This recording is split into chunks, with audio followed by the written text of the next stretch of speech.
Good evening, my friends. Welcome back, everybody. I'm Tom. The Colorcast is on the air now for Thursday night, the 9th of July, 1998. Mr. Television is here tonight, Milton Berle. More on him in a second.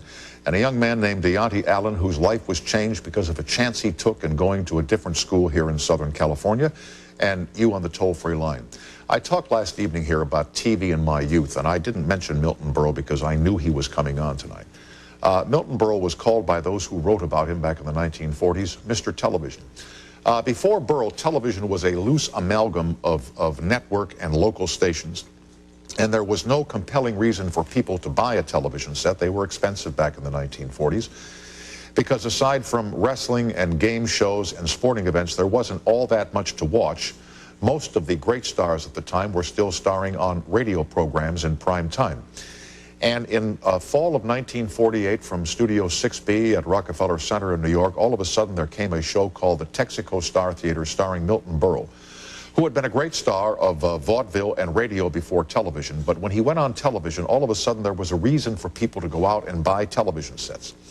His program on Tuesday nights became so popular that restaurants closed in major cities, motion picture theaters shut down because everybody was watching Milton Berle. And as a matter of fact, in some towns and big apartment buildings, the water pressure during his commercials went absolutely to the bottom because everybody used the facility when Berle went to a commercial. For those of you who are too young to recall the golden days of the Texaco Star Theater and Milton Berle, I have some videotape from his archives, which he has graciously brought with him tonight. There was always, in his studio audience, there was always a woman who sounded as if she were laying an egg in the seats, and Berle always listened to her, picked up on this, and had a rejoinder. Here is Milton Berle at his very best. I'm glad. Lady, please. You got all night to make a fool of yourself. I only got an hour. Please.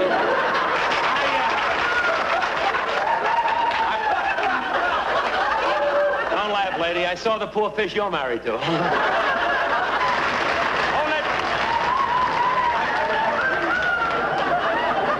I look like Laurence Olivier. You look like Chop Livia. Thank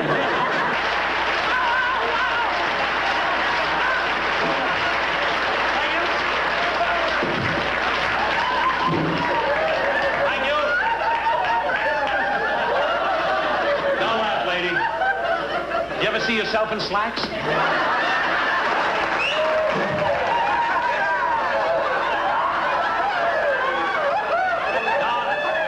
Lady, now you know what you look like when you get up in the morning.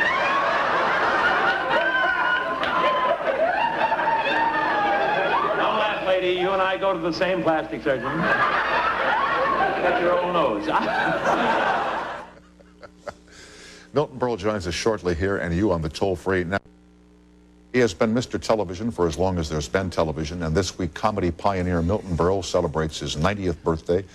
Uncle Milty, as he is known to millions, joins us tonight to talk about a show business life that began in silent pictures and wound up making broadcast history. It's a pleasure to welcome Uncle Milty to CBS, and thanks for coming on, my friend. Very, very really welcome, and I'm very it. thrilled to be here.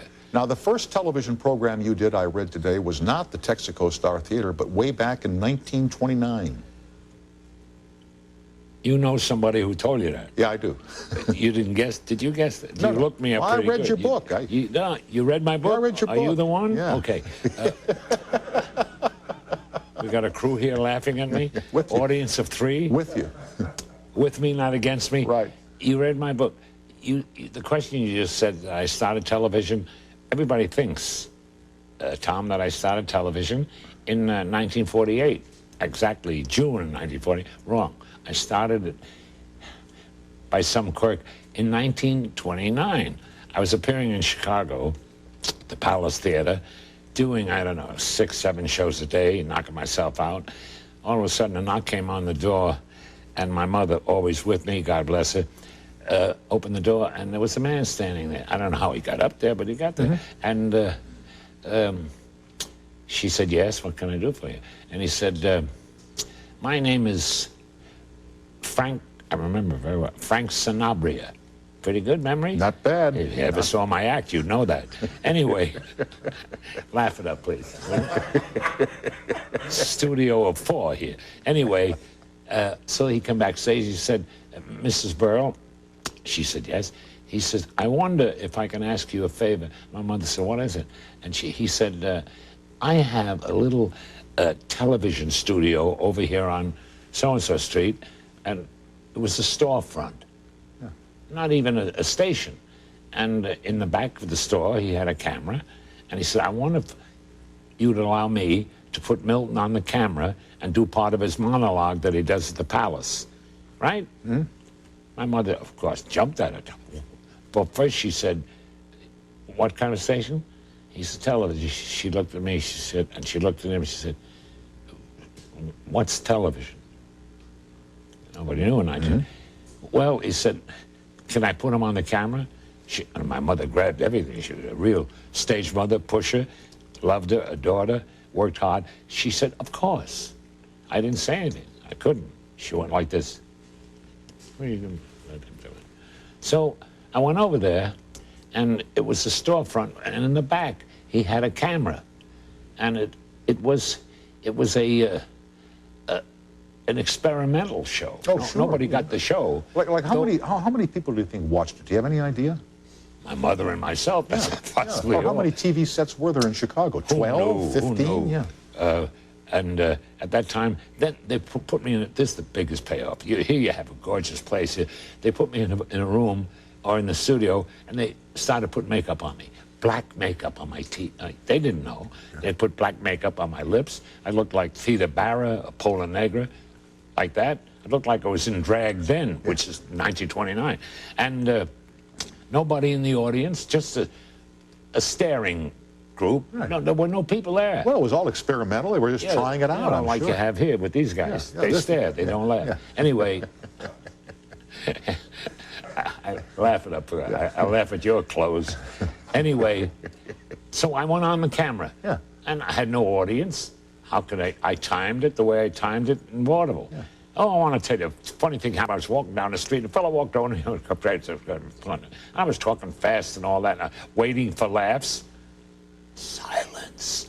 I went, and that's where all the savers came in. I got to explain to the audience what a saver is. That's when a joke dies, you use another line to protect it.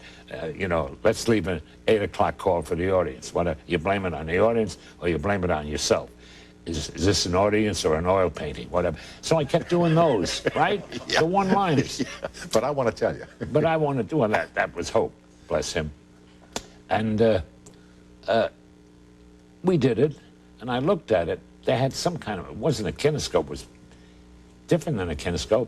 I looked awful. Oh, I'm sure. Yeah. I'm sure. And I was punching, not knowing if the camera was in here. What did I know about camera? Here, or was it choke It must shot? have been one of the first TV experiments ever done, if not the first in this country, when you think about it. I did hear from 2 people who came in to see the show at the Palace.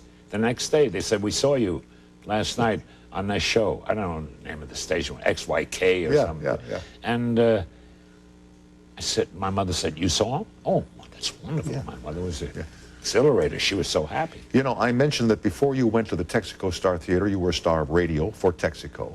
And when they came to you to talk to you about doing television, I mean, you were headlining in Las Vegas at the time. You were a great star of radio. How did they convince you to do this television program? I was on in 1947 and 46 for the Texas company on radio. I had my own radio program.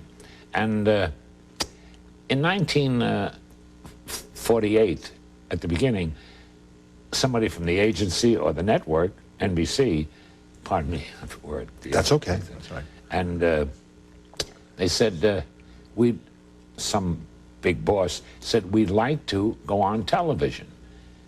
Have you got an idea of what we could use as a format?